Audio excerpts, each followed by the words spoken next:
Ce journal vous est offert par le FPI, Fonds des promotions de l'industrie, votre partenaire privilégié pour la réussite de vos projets.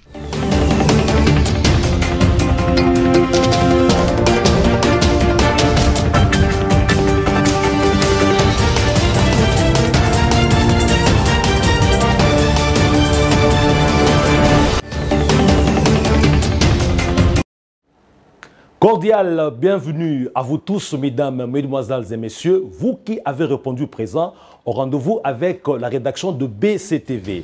Cette grande édition du journal se base sur ses principales informations.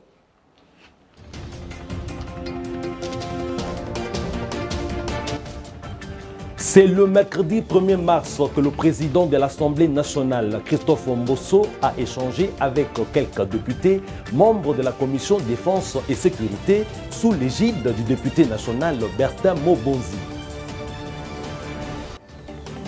Le 2 mars de chaque année, le monde entier célèbre la journée du livre décrétée par l'UNESCO pour promouvoir tout ce qui est lié à la littérature sur la planète des humains. On commence avec cette nouvelle de l'Assemblée nationale. Le député national Bertin Mobonzi, élu de Kinshasa et originaire de l'Est du pays, a été à la tête d'une délégation de la commission défense et sécurité de cette chambre du Parlement congolais qui a échangé mercredi 1er mars 2023 avec Christophe Mbosso-Nkodia, président de cette institution du pays. Suivez les comptes rendus après cette entrevue.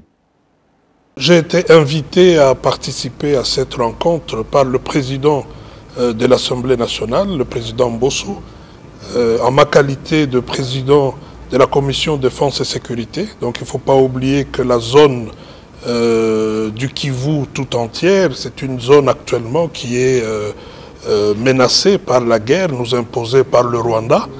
Et donc c'est à ce titre que j'ai été invité, mais aussi parce que au-delà d'être député élu de Kinshasa, je suis originaire de Bukavu. Et donc je suis très intéressé par cette question et le seul message, je pense, qui a été partagé par le président de l'Assemblée nationale, mais que je voudrais aussi par la même occasion partager avec tous les autres collègues députés provinciaux et toute la population à l'Est, c'est de dire tout ce que nous devons faire devra aller dans le sens de permettre au Sud Kivu de vivre dans la paix, mais aussi de se développer, parce qu'on n'a plus beaucoup de temps à perdre et il faut absolument que notre province puisse aller de l'avant. La seule chose que nous pouvons dire à ce stade, c'est que c'est un appel qui est lancé à tous les fils et filles du Sud Kivu pour que nous puissions nous mettre ensemble et que désormais nous puissions conjuguer au passé la mauvaise gestion de la province, mais aussi toute implication dans toute situation qui pourrait ne pas permettre à notre province d'aller de l'avant. Voyage du président français à Kinshasa, différentes réactions sont exprimées, diverses attentes caressées et des manifestations sont organisées en RDC en relation avec la visite du président de l'Hexagone, Emmanuel Macron, en RDC. À quelques heures de cette visite, Patrick Mouyaya, le ministre congolais des communications et médias, s'est prononcé, convient la France à clarifier sa position sur la situation sécuritaire préoccupante de l'Est de la République démocratique du Congo. Images et commentaires. L'opinion congolaise attend de la France un engagement clair pour le retour de la paix et prendre des mesures pour que Kigali cesse d'attaquer la RDC. Il n'y a pas de place pour l'ambiguïté, le mal est connu, il faut le nommer par son nom. Tels sont les propos de Patrick Mouyaya, porte-parole du gouvernement congolais, durant un briefing co-animé avec le professeur Chibangu Kalala. Évoquant l'aspect économique de la visite d'Emmanuel Macron à RDC, Patrick Mouyaya a déclaré que le voyage du premier des Français est une opportunité pour la RDC afin de changer avec les investisseurs qui seront dans la suite du président de la France. À l'analyse de Patrick Mouyaya, l'étape de la RDC est cruciale.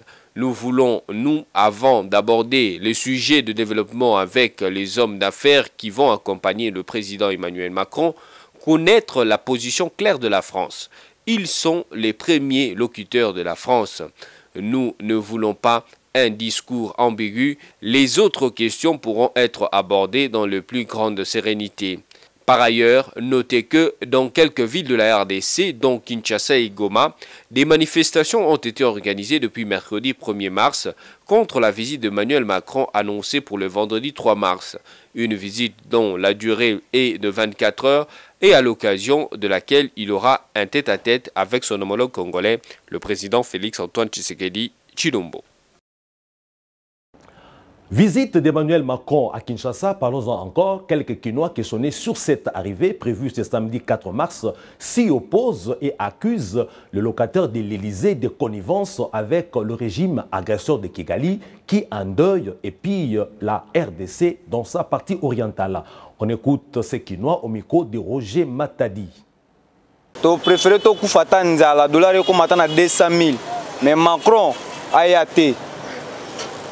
Ayate parce que ba Macron wana baza batu moko ba osala ko na mboka na biso so mboka na biso zo évoluer teza par rapport à batu loka ba Macron wana ozo mona pendant 30 ans bitu mezo bunda bango bazo fandana bazo mona bazo lobelo mo te sko azo ya elo ni amemela biso elo ni to ba biso ba soda to ba bani to na posa na été afanda na ekuna eloko moko te ezo simba te siko Macron to ko yambela na mboka na biso ayeko sani na eloko nini yango biso to ko yambela. Moi je trouve que ça ba aventure tozo sala pona ngai vaut mieux kutu ba million bazo linga ba baby sapona ko yamba nango Macron bako bongisa ngo nango ata eloko mosusu futa ya Congo eza kokufa na minito futa ya Congo nano eza kokufa million to uti ko dépenser awa pona ko yamba pape est-ce que ko organiser ata mboka na biso te. Guépier Est congolais au sujet de l'appui du Rwanda au M23 et en but aux nombreuses accusations de pillage de ressources naturelles de la RDC, Paul Kagame, président du Rwanda, a recouru, comme dans sa coutume, à la diversion et à la contestation pure et simple de faits portés à la charge de son régime. Le mercredi 1er mars à Kigali, devant la presse, il a encore nié les faits et tenté d'envoyer au vent l'opinion. Suivez. Se débattant comme un diable dans un bénitier face à l'avalanche des accusations contre son pays de soutenir le M23 qui pille et installe le sinistre humanitaire à l'est de la République démocratique du Congo, le président rwandais Paul Kagame a encore fait des vagues, tentant une nouvelle aventure de dénégation. En effet, devant la presse mercredi 1er mars 2023 à Kigali, il a fait une série de déclarations répondant notamment à Félix Tshisekedi, son homologue congolais, qui, devant le Conseil des droits de l'homme de l'ONU, mardi 28 février à Genève en Suisse, a inculpé le régime rwandais d'avoir ressuscité le mouvement terroriste du M23 dans le but inavoué de poursuivre le pillage de ressources naturelles de la RDC et de placer la province du Nord Kivu sous l'impérium rwandais. Qualifiant ces accusations de sans fondement, Kagame a osé affirmer, nous citons, « Nous avons beaucoup de coltan et il est de meilleure qualité que ceux que vous trouverez n'importe où, y compris au Congo. Donc, ce ne sont que des histoires inutiles pour détourner les gens du vrai problème. » Fin de citation. À en croire Kagame, l'Est du Congo n'est pas un pays en soi, c'est en fait le Congo. Donc, je veux, a-t-il dit, que vous compreniez que le problème de l'Est du Congo est le problème du Congo. Ce problème a une très longue histoire en termes de causes, mais il a aussi une longue histoire de la façon dont il a été mal géré depuis les débuts. C'est pourquoi il est là depuis plus de 20 ans. Paul Kagame, dans sa posture triomphaliste, nargue les Congolais et reste égal à lui-même dans son éternelle rhétorique de diversion, pensant que le monde entier n'est pas au courant de ses nombreuses forfaitures en RDC, ni ne connaît sa tradition de négation pure et simple des faits mis à la charge de son régime, instrumentalisé par les impérialistes occidentaux bien connus et identifiés. Situation d'échange en RDC, la Banque centrale du Congo BCC a été chargée par le Premier ministre Jean-Michel Sama Lukonde d'appliquer les mesures idoines. C'était au cours de la réunion hebdomadaire du comité de conjoncture économique du mercredi 1er mars 2023. Des détails dans cet élément. A encore le ministre d'État en charge du budget, Aimé Boji Sangara, qui a brossé le compte rendu de cette réunion à la presse. Plusieurs points saillants ont dominé la situation économique au plan international et national au cours de la semaine du 20 au 24 février. Merci beaucoup. Sous la direction de son Excellence Monsieur le Premier ministre, Nous avons commencé cette réunion par un examen de la situation du contexte économique international. Et à ce sujet, on a noté que les prix des principaux produits d'exportation ont baissé sur le marché international, mais en même temps, le prix des produits pétroliers ont augmenté.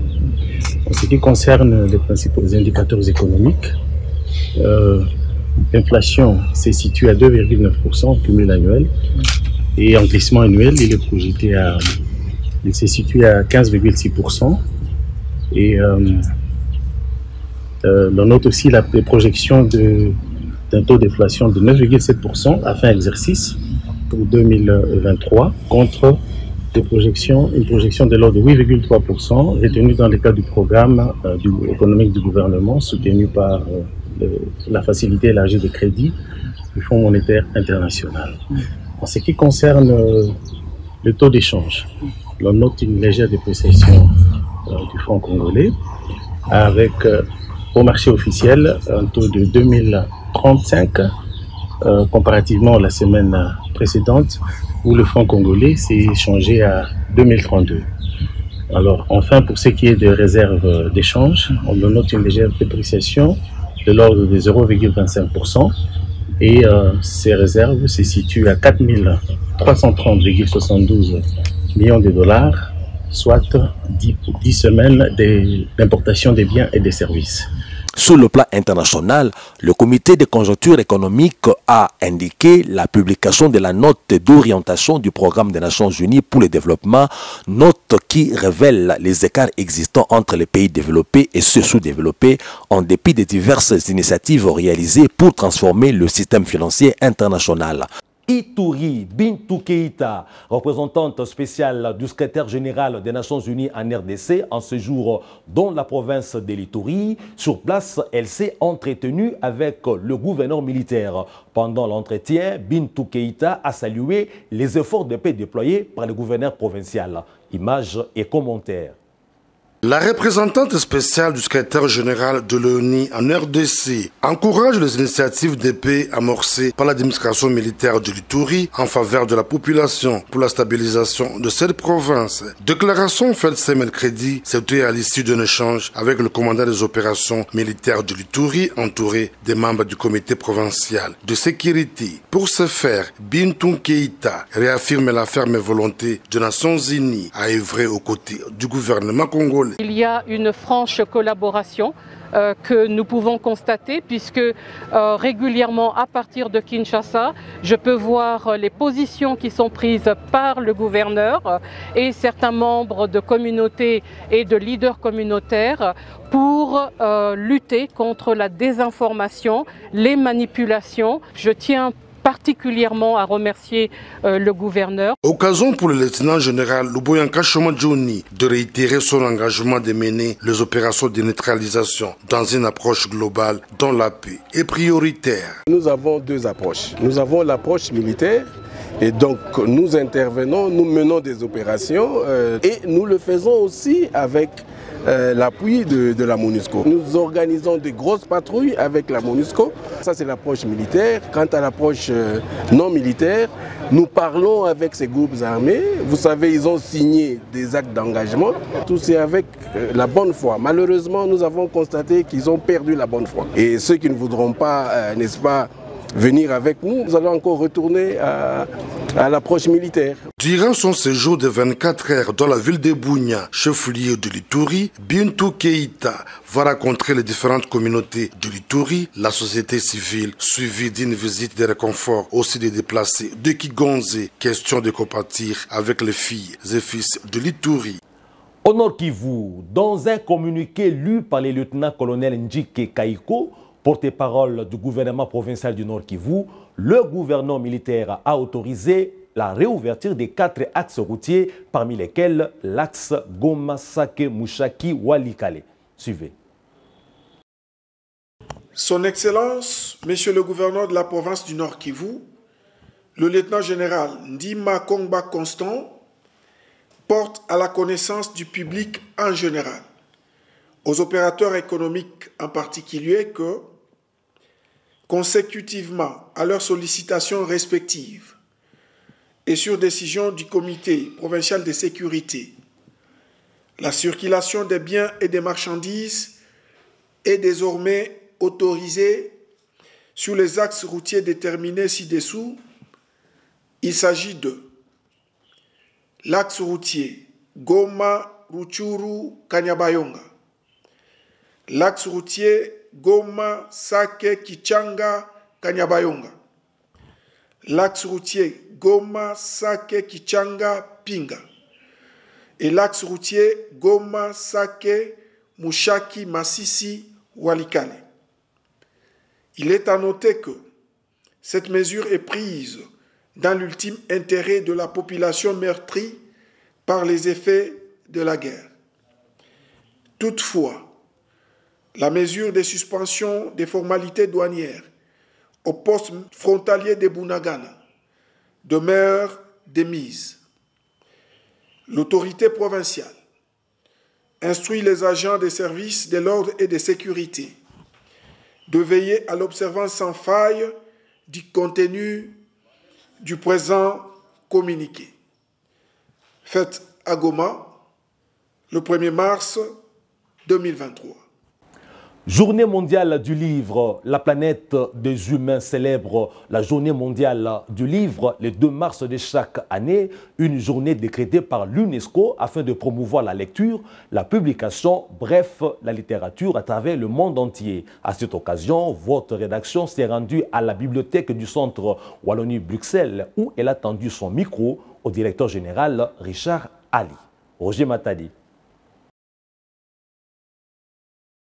Célébrée le 2 mars de chaque année, la journée mondiale du livre a été instaurée afin de rappeler l'importance des livres et de la lecture. Et cette journée est une occasion de promouvoir la lecture et les inégalités au plan d'accès à la culture dans les mondes qui sont particulièrement grandes, notamment en Afrique. Interrogé à ce sujet, Richard Ali, responsable de la bibliothèque Wallonie-Bruxelles, explique l'importance de la dite journée. Alors c'est la journée mondiale du livre. Aujourd'hui on a pratiquement deux grandes dates, celle du 2 mars et celle du 23 avril. Mais pour ma part, je pense que ce soit le 2 mars, que ce soit le 23 avril, l'important c'est que c'est le livre qui gagne. Et donc c'est le lecteur qui gagne aussi. On peut même encore avoir une 3e date ou une 10e date pour célébrer les livres. C'est dire que le monde entier reconnaît l'importance du livre. Pour Richard Ali, les jeunes devraient acquérir la coutume de consulter souvent les bibliothèques pour enrichir leurs connaissances.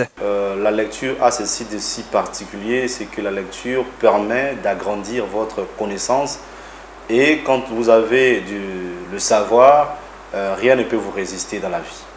À l'occasion de cette journée, moi je voudrais ici lancer un message en tout cas pathétique à tous ceux qui travaillent dans la chaîne du livre, mais aussi à tous ceux qui sont vraiment parents ou encadreurs de masse, à inciter la population juvénile à s'intéresser à cette culture de la lecture. Il sied de signaler que le marché international des livres est florissant, surtout en Chine et aux États-Unis d'Amérique. Les deux pays qui publient le plus d'ouvrages au monde avec près de 400 000 ouvrages annuellement. Politisation du sport dans le mur congolais. Dans un communiqué du 28 février, Frédéric Kitenge, manager général du tout-puissant Mazembe, relève des mauvaises pratiques procédant de la politisation du football congolais qui vont au rebours des intérêts du football congolais en général et du tout-puissant Mazembe en particulier. Plus de détails dans cet élément. Dans un communiqué daté du 28 février dernier et portant la signature de Frédéric Kitenge Kikumba, le manager général du TP Mazembe, aborde notamment les éléments explicatifs des résultats non à la hauteur des attentes aussi bien des dirigeants que des supporters de ce club mythique de l'Afrique noire. Évoquant les éléments relevant des décisions extrasportives, Frédéric Kitenge, après avoir vilipendé les décisions du ministre des Finances qui refuse de payer les titres de voyage des équipes qui doivent se déplacer dans le cadre des compétitions nationales, refus dont découle la condamnation à mort du football congolais, pointé du doigt accusateur le ministre des Finances Nicolas Kazadi qui ne paie pas le quote-part dû au TP Mazembe en dépit du fait qu'ils sont introduit régulièrement à la chaîne des dépenses. Il est aussi mis à la charge de l'argentier congolais dans ce communiqué l'effet d'assumer sans complexe un favoritisme et honteux en faveur de clubs dirigés par ses proches.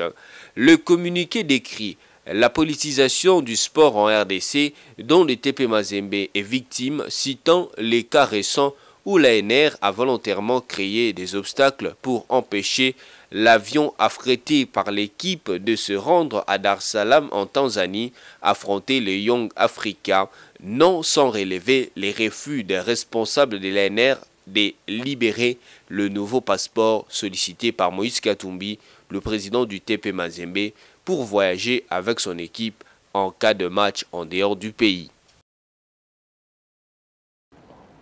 Fin de cette journal, mais avant qu'on y soit, nous procédons au rappel des titres pour ceux de nos téléspectateurs qui nous ont pris en cours.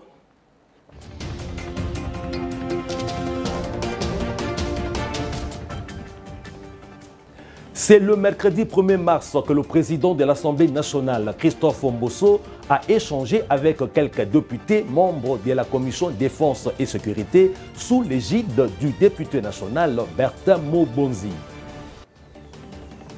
Les 2 mars de chaque année, le monde entier célèbre la journée de livres, décrétée par l'UNESCO pour promouvoir tout ce qui est lié à la littérature sur la planète des humains.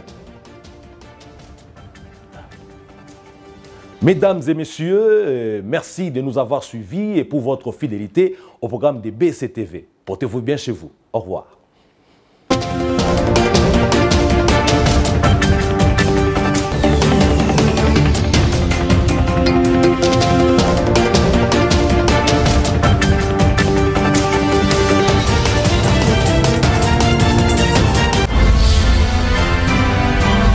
Ce journal vous a été offert par le FPI.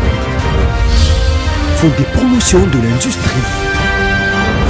Votre partenaire privilégié pour la réussite de vos projets.